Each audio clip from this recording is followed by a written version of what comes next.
also, he did something else that was extremely dangerous. Now, folks, I joined the Army one time. August 28, 1979, I put one hand on the Bible and raised the other hand toward heaven and swore to defend the United States. Marius had the troops swear to fight for him. Not for Rome, but for me, General Marius. I did not fight. I did not swear to fight for General Griffin, who was the state adjunct general at the time, or General Hillsman, who was in charge of the fort I was in, or even to Jimmy Carter, who was President of the United States at the time. No, I swore to the country. But he had his troops swear an oath of loyalty himself. Inevitably, he came in conflict with a rich man named Sulla, who also became a general. Marius and Sulla fought a civil war in which Marius lost, which meant Marius could not pay his troops in land. Marius was killed. Sulla and the rich became victorious. Folk, again, this was one of the weaknesses of Rome. They never had a system set up where they could determine how an officer was chosen. All right. Well, Marius was, eventually Sulla died. Periods of civil war followed. And eventually you come to where you had three men. I'm not going to require you to learn the names of the three except for one, Julius Caesar, who won. There actually was Crassus, and there were three of them. They called the first triumvirate, and I can't think of the third one right now. But anyway, Julius Caesar wound up winning. Caesar was born into one of the rich families. He goes down in history as one of the great conquerors. When Caesar was a young man, he went to a museum and he passed by a statue of Alexander the Great. Actually, it was just a bust from the chest up of Alexander. And he broke down and wept. Now, if you think Caesar was paranoid, a lot of persons have thought so. But anyway, he broke down and wept and said, "You conquered the whole world when you was at my age, and I have conquered nothing. I've not been allowed to." He was upset. Anyway, he finally got himself sent to Gaul. And he got promotions within the army, and eventually he became the top general in the army, and he conquered Gaul, which is another name for France. So having conquered Gaul, the Roman Senate felt like he was just too powerful. And they ordered him to lay down his arms. So come home and retire. Well, he had a choice to make. Either he obeyed the Senate or he fought. If he fought, he'd be killed. He decided to fight. On his way from Gaul, he crossed a river called the Rubicon. And that's where we get the expression of cross the Rubicon. When he crossed Rubicon, he told his men, "All right, now turn around and burn the bridge you just crossed." Symbolic of, we're either going to die or we're going to win. But we're not going to retreat. Because we can't get back across this river. The only bridge that's there, we burn. It's called burning your bridges behind you. Another famous expression comes from his time. Anyway, he crossed Rubicon. He met the Roman army.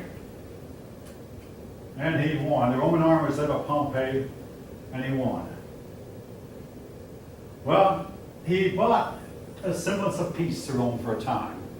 He appealed to the common people, and the common people just loved him. And he tried his best to appease the Roman Senate, whom he defeated, particularly Brutus, and he thought he had Brutus on his side. He married a woman named Cleopatra. Yeah, Cleopatra. Now, actually, he married several women. Cleopatra was the last of the Egyptian Pharaoh, or the last of the Egyptian Ptolemy, the Ptolemy dynasty. Not the last Pharaoh. She was the last of the Ptolemy dynasty. She'd gotten a throne, which was very rare for a woman. And by marrying her, Julius Caesar had claim to Egypt.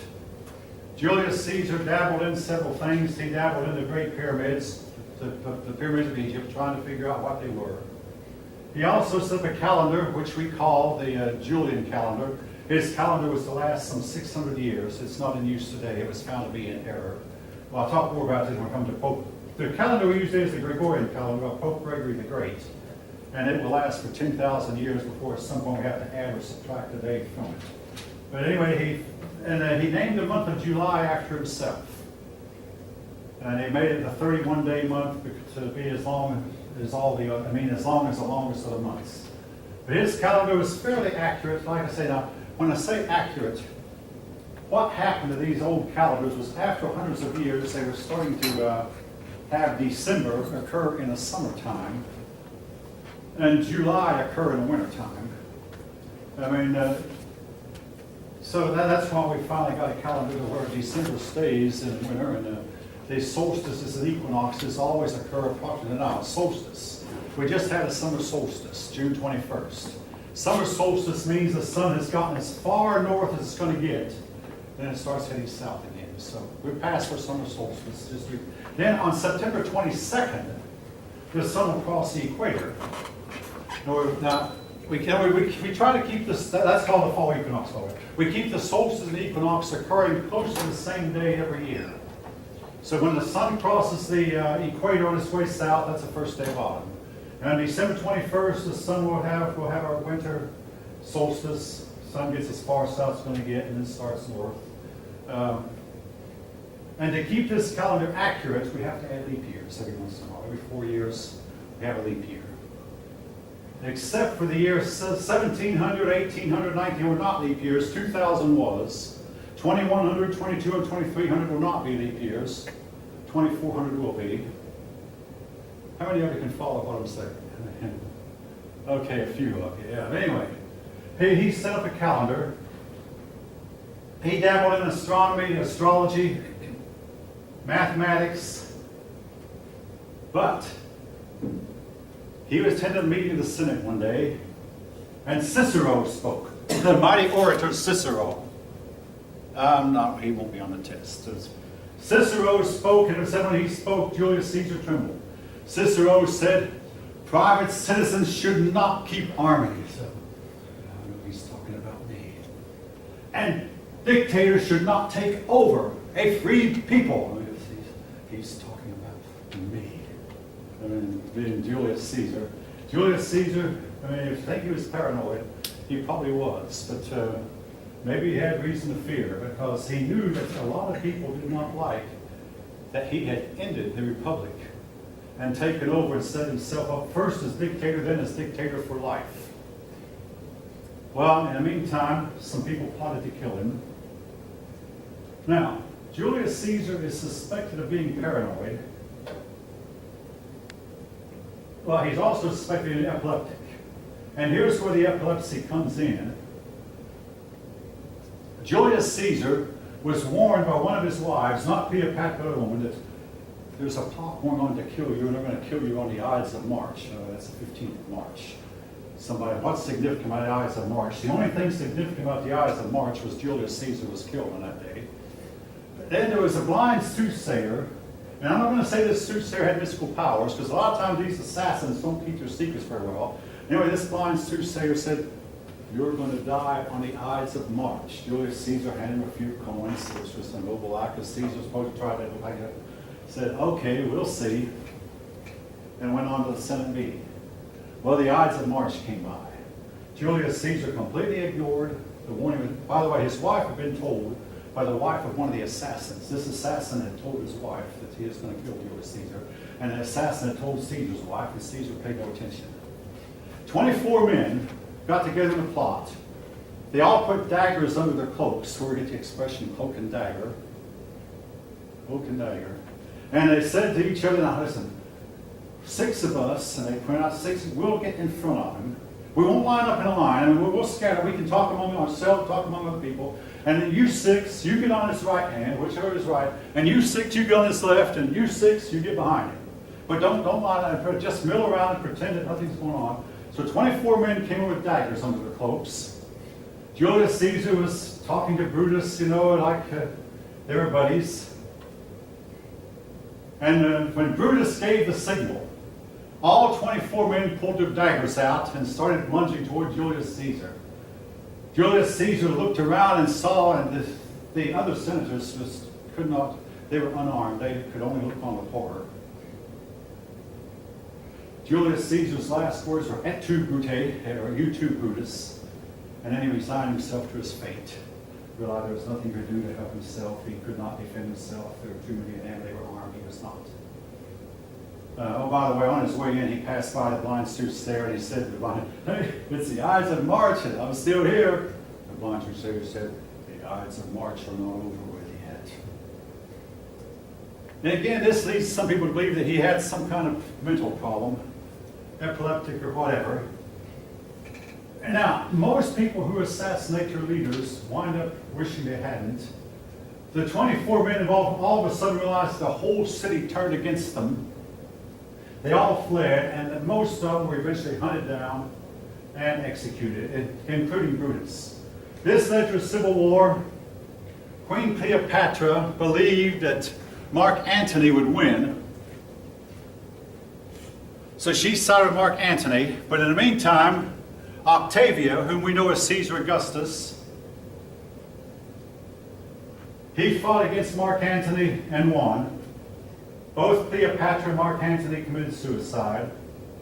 Cleopatra tried to ingratiate herself to Caesar Augustus, but he'd have nothing to do with her. And Caesar Augustus then he was quite young. He was to govern for 45 years, during which time mostly there was no civil war. Caesar Augustus gave himself the title of princeps. In other words, when he came to the Senate meeting, he would not sit at the head, he would sit among the senators. Just he said, "I'm one of you." He tried to make it look like that the republic was still going on, but in actuality, there were no elections and he held all the power. He set up the Praetorian Guard, which was the guard that was to protect the emperor. In other words, if somebody tried to assassinate him, like it assassinated Julius Caesar, they had to fight the Praetorian Guard, who were fully armed and with helmet and sword and breastplate and shield and whatever. They could not sneak in and assassinate him.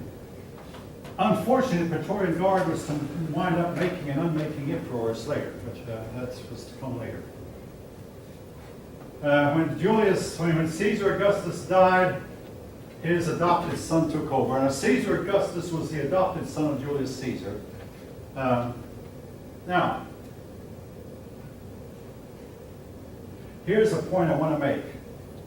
Most of the time, a king will have a natural son, a legitimate son, I might say, and realize in short order, my son is not capable of following me. So he'll look around and find someone who's highborn, but someone who's very intelligent and shows a lot of promise, and adopt that son. This was what the Roman emperors were to do mostly for the next 400 years. Adopt that son and make him, then groom him to be the next emperor. Because their own sons they realized were not as good as the ones they adopted. Anyway, for all practical purposes, with Caesar Augustus, you had what the Romans had tried to avoid, dynastic rule. Caesar Augustus, all right, he noticed there were problems. The Roman people would get into parties and they would gorge themselves and eat and drink and party all night long. They'd go to a latrine and force themselves to regurgitate up what they'd eaten. Then they'd go back to partying again. Well, a lot of people, even at the time, believed this was bad for their health. Caesar Augustus tried to limit the amount of money one could spend on a party. He tried to outlaw adultery. Now, a disease went around that we believed was herpes. Herpes was a big problem in the Roman times. And Caesar Augustus tried to outlaw adultery and outlaw sex outside of marriage to curb the spread of herpes. Again, these things simply cannot be easily legislated. Very difficult to prove if anyone's breaking the law, if they are. Now, herpes was destined to go on and become a big part of the European scene from that day till this. All right.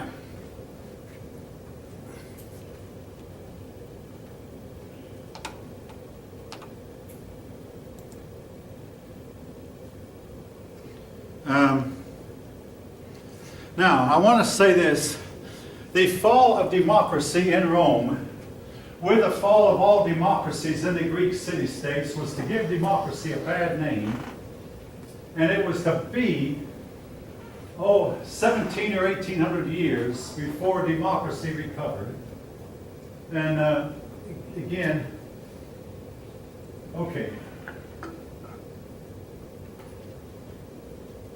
Only a certain type of people can have democracy. A democracy calls for being self-restrained. During my lifetime, they tried democracy in the Far East, and all those democracies fizzled out, and the dictatorship took over. For a long time, they tried democracy in Latin America. Eventually, though, because of the influence of the United States, Latin America stabilized. But you wake up almost every morning and some dictator taking over a Latin American country. Some dictator took over the Far Eastern country. Democracies would fail, and a lot of the reason they'd fail was the people would just simply go completely bonkers when democracy happened. And also, when the enemy is just on the other side of the hill over yonder, you can't have a democracy. Democracy flourished in the United States because, we had an enemy in Mexico for a while, long way from most of our country, Mexico is. And you had Canada, but they were a lot like us, so they were not really our enemies.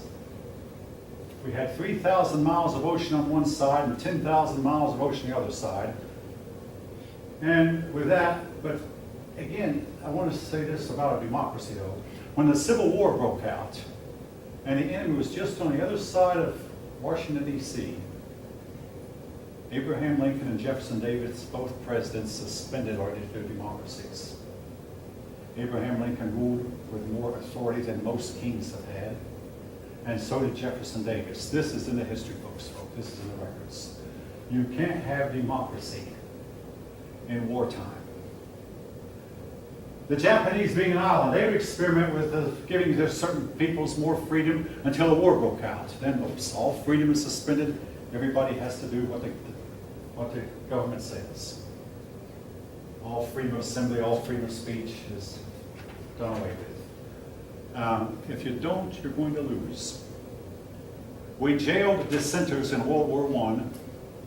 We jailed dissenters in World War II. We didn't in Vietnam. We won World War I. We won World War II. We lost in Vietnam. And I pity us if we ever lose another war.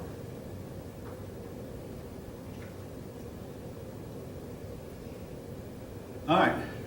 Now, it's a fearful thing now, if you haven't guessed, when I was in high school, I was in a speech contest where I gave a speech about democracy. I was programmed, but as I get older and older, I believe in it less and less.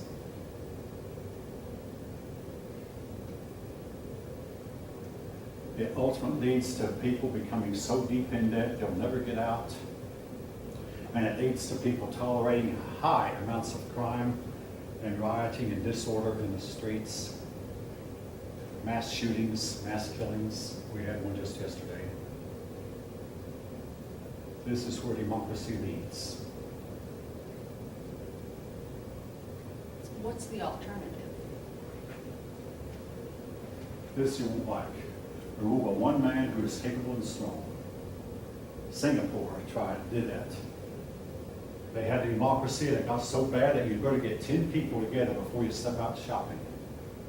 Liu Yan took over. He was brutal, but Liu Yan he was only dangerous to the bad guys. Your honest, upright people, which is 95% of them, had nothing to fear from him. But he did a practice called caning, where he'd bend people over and have a martial arts expert bang that person several times with a heavy cane in public, in front of everybody. One American was caned, a young man named Michael Fay. That his people loved it. It got to where the women could take a stroll in the park at night, and nobody would dare touch them. He made things safe. But again, it's not where I would get a good, but if I had a good dictator, and Liu Yan was such, he was not personally corrupt. And I say he killed a few people, but it was people who deserved to be killed. He only killed people who had done some really bad deed that made him deserving of it. It was not a bloodbath. It was not a reign of terror. I say your honest person had nothing to fear from him. Before his time, your honest person had everything to fear from everybody. I mean, I know what I'm saying might seem anti-American. I'm very much pro-American, but I think we're heading in the same direction. Eventually, people are going to get tired of the mass shootings, get tired of the high crime, get tired of the lawlessness and disorder, and demand. And Socrates told us this 2,000 years ago. Eventually, they demand order. Rome got tired of the civil wars, and they started to demand order. All right. Caesar Augustus was the Caesar when Jesus was born. He passed the throne on to his adopted son Tiberius, and more power was given to the emperor. It was a gradual thing. I mean, at first, Julius Caesar tried to make it look like that the republic was still going on, but it wasn't. Under Caesar Augustus, you had more and more leaning toward one-man rule and less toward republic. Then with Tiberius Caesar, by now the republic is all but dead and everybody knows it. A new generation, the old generation has died off, new generation has accepted things the way they are. After all, under the democracy, there was long civil wars that rule by one man ended. Now, I must mention this about Tiberius. While he strengthened the power of the emperor, he was the ruler during the public ministry of Jesus, which we'll talk about in a little bit. At one time, they told us he probably knew nothing about what was going on in Judea, but now we think he actually was watching the events very carefully, which explains why Pontius Pilate, his governor in Judea, was very reluctant to hand over Jesus to the Jews because Pontius Pilate knew he'd have to explain to the emperor what he had done and why.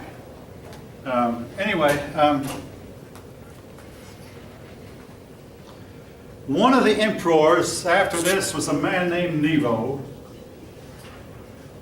Unlike the other ones before him, he was especially hard. See, this is a risk you run when you have an emperor. Nero's until the modern times, until Stalin, and until Saddam Hussein, and until Hitler, Nero's name went down in history as being an example of a really, really bad ruler. The problem with Nero was he never expected to be, he was a member of the royal family. But there was a younger person in the royal family, never expected to be emperor. But everybody who was born higher than him all died off. And one day they said to him, "Mr. Nero, you're the emperor now." "Oh, me?" He does spend his life studying art and music, and these royals would devote themselves to soldiering or to the arts. I mean, if they knew they weren't going to be emperor. In his case, it was the arts. He said, "I don't know what to do." "Oh, don't worry, Your Majesty. We'll tell you what to do." Well, they brought him a case one time of a man who had tried to commit an insurrection, and of course, emperors have always killed people who rose up against them.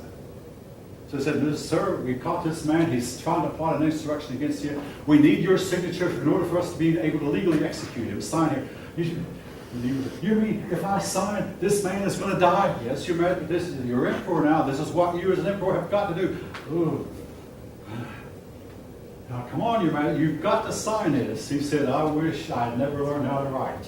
And he signed his first execution order. After a while, he was signing execution orders without a twinge of conscience. Right and left. But the first one he signed, he really felt like badly about it.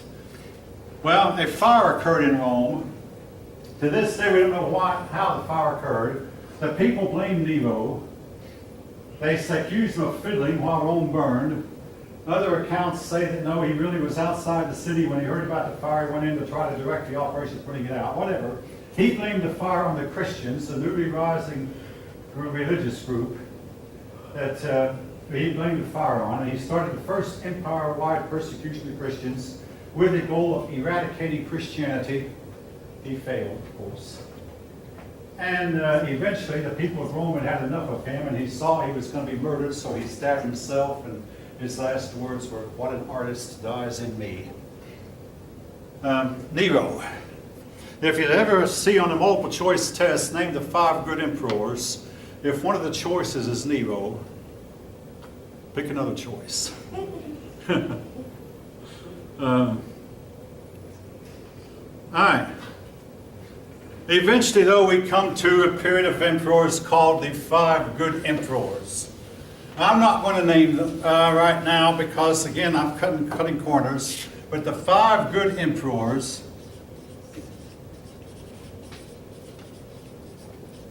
each of these men, their rule lasted almost 100 years. 5 emperors, 100 years, and each of them would adopt a person to be his. I mean, they would marry and have natural sons, but they never picked a son. They would adopt the next emperor and groom him to be the emperor. And their names are Nerva, Trajan, Hadrian, Antonius Pius, and Marcus Aurelius. Again, I'm not going to write them down. Hadrian built the famous wall, Hadrian's Wall, to keep my own uncivilized Scottish ancestors out of England. And again, I'm calling my own ancestors uncivilized because they would come down and steal what they could and run back to Scotland very fast. So Hadrian built a wall to keep them out.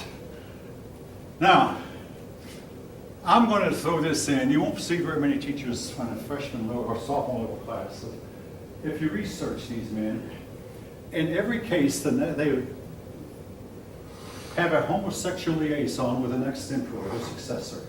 And this was how the next emperor was picked. I mean, they pick a young boy and have a homosexual liaison with him and would groom him to be the next emperor. When he'd be older and die, the younger would take his place. And this was 2 of them. Nerva picked Trajan, Trajan picked Hadrian, Hadrian picked Antonius Pius, Antonius Pius picked Marcus Aurelius.